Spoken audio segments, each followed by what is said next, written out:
Did you know that back in the 17th century, having a hobby was actually considered like a dangerous obsession? Wait, really? Dangerous? Yeah, it was seen as this completely childish thing. I mean, think about it for a second. The word itself, hobby, actually comes from Harbie horse. You know, that little wooden toy horse for kids. Oh, wow. I actually never knew that. Right. So for a long, long time, adults who pursued personal interests just for fun, they were viewed with intense suspicion. Like you're up to no good. Exactly. People thought they were idle, unproductive, maybe even a little bit unhinged. That is wild. It is. But today, you've got psychologists and neuroscientists literally ringing alarm bells, telling us that not having a hobby might be, well, slowly destroying our mental health. It's quite the historical flip, isn't it? It totally is. And that's exactly what we're getting into in today's deep dive. So what changed? And why is the way we spend our free time suddenly this massive matter of neurological survival? We've gone from, fearing free time to desperately needing it, and yet somehow we've completely forgotten how to actually use it. Yes. Oh my gosh, yes. I mean, if you're listening to us right now, you are probably balancing a dozen different responsibilities. You're working, you're, managing a household, keeping up with the news. Just trying to stay afloat. Right. And when you finally get a moment to breathe, the pressure to somehow optimize that free time can feel completely paralyzing. Oh, absolutely. So today, we are going to dismantle that. We're looking at the modern myth of free time and digging into the actual science behind hobbies, interests, and how active rest fundamentally rewires the brain. Okay, so let's unpack this because the word hobby feels almost, I don't know, quaint now. Yeah, a bit old-fashioned. Right. It sounds like something you put on a college application to look well-rounded, or like a polite question you ask someone on a first date. What are your hobbies? Exactly. But when I look at modern life, I feel like I'm mostly just moving from one high-stress task to another. I wake up, deal with emails, commute, work, commute back, do the chores, pay the bills. Daily grind. Yeah. And then, when I finally have a tiny window of what you'd call me time, I usually just collapse on the couch and stare at a screen. I think we all do that. But does that count? Like, is doing nothing a hobby? So this raises a really important question about how we define rest in the 21st century. Okay. To answer it, we have to look at the psychological distinction between resting and engaging. Because doing nothing, or what we might call passive resting, like sleeping or lying on the couch scrolling through social media, it's biologically necessary to a degree. I mean, I definitely need sleep. Right, you need sleep. Yeah. But passive rest does not function as a hobby. It doesn't. No. A true hobby is defined by intrinsic motivation and active cognitive or physical engagement. Intrinsic motivation, meaning doing it just to do it. Exactly. It's an activity you do purely for the joy of the process itself. It has to be completely divorced from external rewards, productivity metrics, or, financial gain. Oh, wait, hold on. So if I start, let's say, knitting sweaters, right, and I find it really relaxing, but then I decide to sell those sweaters online because people say they look nice, does it stop being a hobby? It does. Really? Could be. Just because I sold one? Well, or to avoid the trap of just agreeing with you completely, I'll say it fundamentally changes the psychological mechanism at play. How so? The moment you monetize a hobby, it shifts from intrinsic motivation doing it just because the act of knitting feels good to extrinsic motivation. Because now I have a customer. Exactly. Now you're knitting for a customer, you have a deadline, you're doing it for money. Hmm? And the part of your brain that processes that activity literally shifts. Wait, really? It changes areas in the brain. Yes. It shifts from the playful, low-stakes areas associated with joy and relaxation straight into the executive function areas associated with stress, planning, and survival. Man, here's where it gets really interesting because we live in a culture that absolutely worships the side hustle. Oh, completely. Every single time someone is good at baking, their friends are immediately like, oh my gosh, you should open a bakery. Or if you take good photos, it's you should shoot weddings. Yes. We are constantly pressured to commodify our joy. It is the ultimate trap of modern capitalism. Uh-huh. We've somehow internalized that old 17th century puritanical guilt about being unproductive. The hobby horse guilt. Exactly. So we try to justify our hobbies by turning them into second jobs. Just to prove we're not wasting time. Right. But what's fascinating here is the psychological toll that takes. When every single hour must be optimized for profit or self-improvement, you completely lose the psychological safety valve that a true hobby provides. A safety valve. I like that. Yeah, because a hobby is meant to be a space where you are allowed to be inefficient. Yes. You're allowed to be bad at it. The value isn't in the output. The value is in the neurological state of doing the activity. I really, really want to focus on that phrase you just used, Oh. allowed to be bad at it, because I think that is the huge barrier for so many people. Oh, absolutely. The fear of failure. Right. We are so terrified of failure in our professional lives that the idea of voluntarily doing something we aren't good at just feels terrible. It feels risky. Yeah. Let me try to explain it like this, see if this makes sense. A hobby should be like a sandbox. Okay, a sandbox. Yeah, when a kid is in a sandbox, they aren't trying to build like a structurally sound skyscraper for a client. Oh, They are just feeling the sand, making a lump, and then knocking it down. The process is the whole point. They don't care if the sandcastle looks bad. that is a brilliant analogy. Yeah. Because the sandbox represents an environment with zero real-world consequences. Exactly. Zero stakes. And biologically, your brain craves that zero-consequence environment. Mm. When we engage in a hobby, whether that's painting miniature figures or playing a poorly tuned guitar or gardening, we often enter what the psychologist Mihaly Csikszentmihalyi famously called flow. Ugh. Flow state. The holy grail of psychology. Precisely. Flow is that state where you are so absorbed in an activity that your sense of time distorts, your ego just drops away, and you are entirely present in the moment. It's the best feeling. It really is. Now, here is the critical mechanism.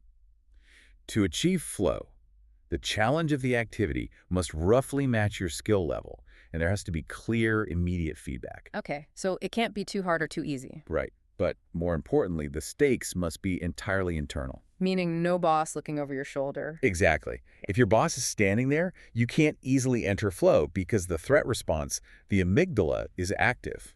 You're stressed. You're in survival mode. Yes. A hobby is a reliable, self-directed trigger for flow because there's no threat. So what does this all mean for us practically, like in daily life? Let's look at some examples. Yeah, let's take our own lives. If I'm looking at my own sandbox, my hobbies are deeply tied to sensory immersion. What do you mean by that? Well, I spend a lot of time exploring music, curating playlists, really listening to the architecture of a song. Okay, yeah. And honestly, another major hobby of mine is deep dive movie watching. And I don't mean just having something on in the background while I do laundry. Right, not passive watching. No, I mean actively analyzing the cinematography, the score, the lighting. It feels like a brain vacation because I'm stepping out of my own stressful narrative and fully immersing myself in someone else's constructed world. Which is a highly active form of cognitive engagement. You aren't just letting the media wash over you. Your brain is actively decoding patterns, analyzing structures, Yeah. making aesthetic judgments. Yeah, it feels active, even if I'm sitting still. Now, contrast that with my sandbox, which is incredibly tactile. Okay, what are yours? My primary hobbies are cooking and journaling. Cooking, okay. And by cooking, I don't mean meal prepping on a Sunday so I have food to survive the week. Right, not the chore version. Yeah, exactly. Yeah. I mean the slow, deliberate process of making a complex recipe on a Saturday afternoon. See, okay, I have to push back there. Oh, really? Yeah, because to me, and I'm sure to a lot of people listening right now, cooking is the ultimate chore. You don't enjoy it. It is literally the thing standing between me and being full. It requires planning, it creates a massive mess, and half the time, if I try a new recipe, I end up burning the pan and ordering takeout anyway. Okay, that's fair. So how on earth is that a sandbox? Because of how we frame the objective. How do you mean? If your objective is simply acquire calories quickly, then yes, cooking is a highly inefficient, frustrating barrier. That is exactly my objective. Acquire calories. Right. But if we connect this to the bigger picture of why we need hobbies, cooking serves a profound neurological purpose for me. Go on. My daily work is highly abstract. I deal with ideas, information, digital communication. At the end of the day, there's very little physical evidence of my labor. I can't hold an email in my hand. Oh, wow. That's a great point. It's all invisible. It is. Cooking offers an immediate, tangible transformation of matter. I take raw, disorganized ingredients like onions, garlic, flour, and through a series of physical chemical actions, I create something completely new. So it's about grounding yourself in the physical world to counteract the abstract nature of modern knowledge work. Exactly. The chopping of vegetables requires physical focus. You can't be checking your emails while dicing a jalapeno, or you'll lose a finger. Very true. It forces mindfulness. The olfactory system, your sense of smell, is engaged, which is heavily tied to memory and emotional regulation. Even the mess, the spilled flour, the occasional burnt dish. It's all part of the friction that makes the activity real. So the joy is in the sensory loop of doing it, not necessarily the Michelin star quality of the final plate. Yes, you got it. You know, that distinction between abstract work and tangible hobbies is fascinating. It reminds me of that whole phenomenon of tech workers getting really into woodworking or like sourdough bread Yes, baking. the sourdough craze. Right. People who spend 60 hours a week writing code that lives invisibly in the cloud, they suddenly feel this deep primal urge to build a wooden chair or cultivate yeast. They need to see the physical manifestation of their effort. It is a well-documented psychological compensation mechanism. Compensation mechanism. Yeah, we need to feel agency over our environment. Manipulating physical objects provides an immediate feedback loop of agency that digital work often lacks entirely. That makes total sense. And this leads us perfectly into understanding the difference between an interest and a hobby, because the cognitive processing for both is actually quite different. Let's draw that line clearly, because I think we use the words interchangeably all the time. We say, my interests are hiking and photography, or my hobbies are hiking and photography. Are we getting the terminology wrong? I mean, in casual conversation, it doesn't matter much, but neurobiologically and behaviorally, there's a massive gap. Okay, break it down for me. Think of an interest as a cognitive inclination. It's a desire to acquire information. Like reading about something. Exactly. You might be deeply interested in astrophysics. You read books about black holes, you watch documentaries about the James Webb Telescope, you follow scientists on social media. But I'm not actually in space. Right. Your brain is engaging in passive knowledge acquisition, driven largely by dopamine, which rewards curiosity. Right, so like my interest in mid-century architecture means I love looking at photos of those houses and reading about the designers. It's happening entirely in my head. Exactly. But an interest only becomes a hobby when it crosses the threshold into behavioral action and skill acquisition. It's action. Yes. A hobby requires you to manipulate the world in some way. If your interest in astrophysics leads you to buy a telescope, learn how to calibrate it, track celestial movements, and photograph the moon, that is a hobby. Got it. It has moved from passive consumption to active participation. Exactly. So an interest is the blueprint, but the hobby is actually swinging the hammer. That's a perfect way to put it. And the reason this distinction matters so much is because of neuroplasticity. Which is the brain's ability to change and adapt. Yes. When you just read about something, you are strengthening certain neural pathways related to memory and comprehension, which is good. But not enough. Well, when you physically do something, when you learn the fine motor skills to play chords on a guitar, or the spatial awareness to knit, or the hand-eye coordination for tennis, you're actually forcing your brain to build entirely new neural networks across different regions. Wow. You are thickening the myelin sheath around your neurons. It's the myelin sheath. That's like the insulation on a wire, right? Precisely. And thickening it improved overall cognitive function and actually delays cognitive decline. So actively participating in a hobby is literally armor for your brain as you age. It really is. That makes total sense. Yeah. But okay, let me stop you right there, because I can hear our listeners shouting at their speakers right now. Oh, what are they saying? Well, we've established that hobbies are neurologically vital, that they prevent burnout, that they build brain armor. Great. But here is the massive, unavoidable elephant in the room. Time. Time, the scarcity of time, the modern epidemic. It really is. Exactly. Imagine a listener who just pulled a grueling 10-hour shift. They sat in stop-and-go traffic for 45 minutes, vibrating with low-level rage. We've all been there. They finally walk through their front door at 6:30 p.m. The dog needs to be walked, the kids need to be fed, the laundry is piling up. It's exhausting just hearing it. Right. So by the time it's 8:30 p.m., their brain feels like overcooked oatmeal. And you want to tell that person, hey, don't sit on the couch and watch TV. You need to go build a wooden chair to thicken your myelin sheath. Right, it sounds ridiculous. Isn't the friction of starting an active hobby completely insurmountable when your energy tank is at absolute zero? It is a completely valid argument, and it brings us to the core misunderstanding of how human energy actually works. How so? We tend to view our mental energy like a battery in a smartphone. Yeah, 100%. Work drains the battery. Yeah. And therefore, doing anything else, even a fun hobby, will drain the remaining 5%. So the logical conclusion is that to recharge the battery, we must plug it in and do absolutely nothing. We must passively consume content. That is exactly how I feel at 8:30 p.m. But human physiology is not a lithium-ion battery. Okay, if we aren't a battery, what are we? because I certainly feel empty at night. You feel empty because your brain is saturated with stress hormones, Mm. specifically cortisol and adrenaline, and you are experiencing profound decision fatigue. Okay. But here's what the neuroscience of rest actually tells us. Passive resting, like doom scrolling on your phone for an hour, does not actually lower your cortisol levels effectively. It doesn't, but it feels relaxing. It's an illusion. In fact, the algorithmic design of social media feeds you a constant stream of microstressors. Oh, like bad news. A news alert here, an angry post there, a highly edited photo of someone else's perfect life that makes you feel bad about yours. Yeah, that happens a lot. You think you are resting because your physical body is horizontal on the couch, but your autonomic nervous system is still locked in a low-grade fight-or-flight state. Wow. So lying on the couch scrolling is basically the cognitive equivalent of eating junk food. That is a great way to put it. It feels comforting in the moment, it requires zero effort to chew, but it provides zero actual nutrition, and you end up feeling worse an hour later. That is exactly what it is, cognitive junk food. Mind blown. Now, let's look at the alternative. Active rest through a hobby.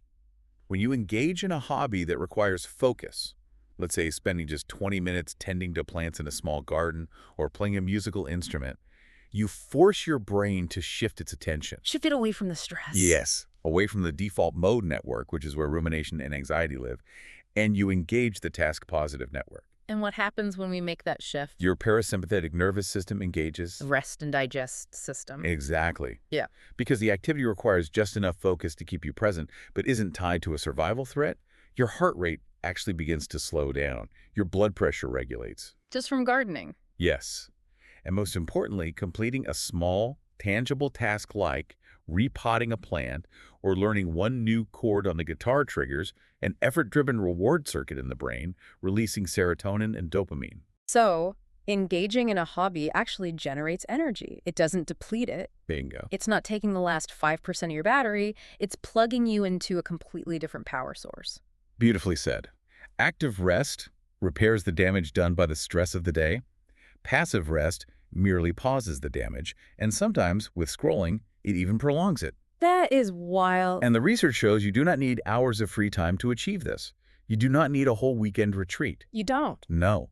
The physiological shift begins to happen after just 15 to 20 minutes of focused, active engagement in a hobby. Just 20 It's minutes. just 20 minutes. See, that completely dismantles the I don't have time excuse.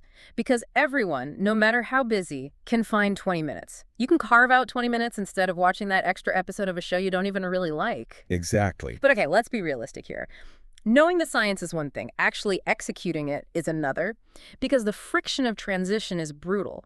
Getting off the couch to go grab the guitar is the hardest part. It is the hardest part. Behavioral economists call this the activation energy required to start a task. Activation energy. Yeah. And it is why so many of us start hobbies with massive enthusiasm and then abandon them almost immediately. Oh, let's talk about that failure curve. No. Because it is so universal. I want to confess something, and I'm sure you have a similar story. I'm sure I do. Let's hear it.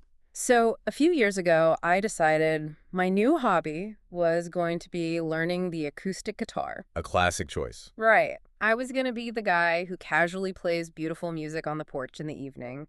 I went online. I researched the best beginner guitars. I spent way too much money on a beautiful instrument. Naturally. I bought the picks, the capo, the stand. I set it up in my living room like a monument to my future talent. I can already see where this is going. Yeah. How long did the monument stand? Well, day one, I watched a YouTube tutorial. I pressed my fingers onto the steel strings, and it hurt immensely. Yeah, steel strings are rough. I couldn't make the chords sound right at all. It just sounded like buzzing wire. Yeah. Day two, my fingertips were bruised, but I tried again. Still terrible. And day three? Day three, I looked at the guitar, remembered the pain and the frustration, and decided I was too tired. That guitar sat in the corner of my room for 3 years collecting dust before I finally sold it. Oh, no. I failed the hobby test. You didn't fail the hobby test. You just experienced the classic collision between the expectation of identity and the reality of friction. It felt like failure. But I am right there with you. My equivalent was running. Oh, running? Yes. I decided my hobby would be long-distance running. I bought the expensive gel cushion shoes, the moisture-wicking clothes. I mapped out a beautiful route. You were invested. Highly invested. Yeah. The first morning I ran 2 miles, felt like an absolute warrior. Yes. The second morning, my calves were screaming, my lungs burned, but I dragged myself out anyway. Good for you. The third morning, it was raining slightly. Uh-oh. I hit snooze on my alarm. I have not run since. The 3-day wall. It is undefeated. It really is. But why does this happen? If hobbies are supposed to be so good for our brains, why do our brains fight so hard against doing them? Because the brain is an incredibly efficient prediction machine, and its primary goal in the short term is energy conservation. Okay. When you first buy the guitar or the running shoes, your brain gets a massive hit of dopamine based on the anticipation of the reward. Oh, just from the shopping part. Exactly. You are imagining the identity of being a guitarist or a runner. Yeah. Dopamine is the molecule of wanting, but dopamine spikes quickly and drops quickly. Right, so buying the gear is the easy dopamine hit. You feel like you've accomplished something without actually doing any of the hard work. Exactly. But then you encounter the reality of the activity, which requires the slow, often uncomfortable process of neuroplasticity. Building the calluses on my fingers. Yes, or building the cardiovascular capacity in my lungs. That requires real effort. And the brain looks at that effort and says, wait a minute, we're expending a lot of energy here, and I'm not getting an immediate reward. Let's shut this down and go back to something familiar and easy. Back to the couch. Back to the couch. So how do we hack that? How do we push past the 3-day wall? Because if starting is easy and consistency is difficult, there must be a way to lower the activation energy required to build the habit. There are a few ways, but the most effective is manipulating the friction. Okay, manipulating the friction. How? If you want to build a hobby, you have to make the activation energy as close to zero as possible. If your guitar is zipped up in a hard case, shoved in the back of a closet, the friction of getting it out is simply too high. Out of sight, out of mind. Exactly. You will choose the phone instead. But if the guitar is on a stand right next to the chair you sit in every single evening, the friction is minimized. I've actually seen a similar concept applied to reading. Oh, really? Yeah. If you want reading to be your hobby, don't put the book on a shelf in another room. Put the book literally on your pillow after you make your bed in the morning. When you go to sleep, you physically have to touch the book. That is brilliant. That is environmental design. You are engineering your environment to make the positive behavior the path of least resistance. I love that. The second key is divorcing your ego from the outcome, especially in the beginning. Oh, this is the hard part. It is. When you picked up the guitar, you're comparing your day one skills to a professional's finished product. The gap was so wide it caused psychological distress. It did. I sounded awful. We have to give ourselves permission to be beginners, to be clumsy. The goal isn't to play a song perfectly. The goal is simply to interact with the instrument for 10 minutes. So lowering the bar so much that it's impossible to fail. Like, I am going to touch the guitar strings for 5 minutes. That's the goal. Yes, because consistency is what turns an intermittent interest into a deeply ingrained hobby. Right. And once you cross the threshold of basic competence, once the calluses form, once the chords become muscle memory, the friction drops dramatically, and the activity actually begins to pull you in. It becomes a reliable source of flow. Exactly. Man, this is all so helpful. I want to zoom out a bit, though, because there's a social dimension to all of this that I think is deeply profound. Let's hear it. When we meet someone new at a dinner party, a networking event, or even just waiting in line somewhere, what is the very first thing we ask them? Usually it's, what do you do? Right. What do you do? Meaning, how do you make money? What is your economic value? Which is pretty bleak when you think about it. It is. But the second question, if we actually want to connect with them, is almost always, what do you do for fun? Or, what are your hobbies? Which is a far more revealing question. Completely. What do you do? Tells me about your socioeconomic status and your education. Right. What are your hobbies? Tells me about your soul. It tells me what you value when no one is paying you. Yes, it's the ultimate social bridge. Because work creates hierarchies, right? Oh, absolutely. If I'm a junior data analyst and you're the CEO of a massive hospital, our work conversation is going to be incredibly unbalanced. We have completely different realities. But if we both discover that we have a deep, slightly obsessive hobby of restoring vintage espresso machines, suddenly we are absolute peers. We are speaking the same secret language. This brings up the concept of the third place, which was introduced by the sociologist Ray Oldenburg. The third place. Yes. He argued that for a healthy society, humans need three places. The first place is the home, family, and domestic duties. Right. The second place is the workplace, or school, where we have structured hierarchies and economic duties. Right. The third place is the anchor of community life. Cafes, clubs, local parks, community centers. These are places where people gather simply for the joy of shared interests, leaving their professional and domestic titles at the door. And hobbies are the engines of those third places. Exactly. Whether it's a local chess club meeting in a park, or an amateur theater group, or community garden, even online, like in highly niche forums where people argue passionately about mechanical keyboards or historical reenactment gear. The internet is great for that. Right. Hobbies build communities based purely on shared passion, free from the heavy baggage of the rest of our lives. And what's fascinating here is how these hobby-based communities provide a massive buffer against the loneliness epidemic. Oh, that's huge right now. It is. When your identity is solely tied to your job and you lose that job or you retire, you don't just lose your income. You lose your entire sense of self in your social network. That's terrifying. But if you have spent years cultivating a hobby, if you are the person who organizes the weekend cycling group, or you are deeply involved in a local pottery studio, you have a resilient identity. A resilient identity. I love that. You have a community that values you for who you are and what you love, not what you produce for the economy. It's like a diversification of your identity portfolio. Oh, that's a good way to put it. You aren't putting all your self-worth into one volatile stock like your career. You have investments in your hobbies, which pay out regular, reliable dividends of joy and connection. That is a very apt analogy, and it really reinforces why this isn't just about finding something to do. Yeah. Pursuing a hobby is an act of preserving your humanity in a system that often treats you like a machine. Wow. It is a radical declaration that your time belongs to you, and that pleasure, curiosity, and play are valid ends in themselves. So, to everyone listening to this deep dive right now, think about the sandbox you want to play in. It doesn't matter if you are terrible at it. Not at all. It doesn't matter if you only have 20 minutes a day. Reclaim that time. Grab the dusty guitar, buy the cheap watercolors, go dig in the dirt, build the armor for your brain, and give yourself the gift of an active, joyful rest. And remember, the friction you feel when trying to start is just an evolutionary trick. Push past the first few days, lower the barrier to entry, and let the process itself become the reward. Before we wrap up, I want to leave you with one final, slightly provocative thought to chew on. Okay, let's hear it. We live in an era where artificial intelligence is rapidly learning to do everything. It's everywhere now. It is. AI can write a poem in 2 seconds. It can generate a beautiful painting in a minute. It can compose a song. It can write code.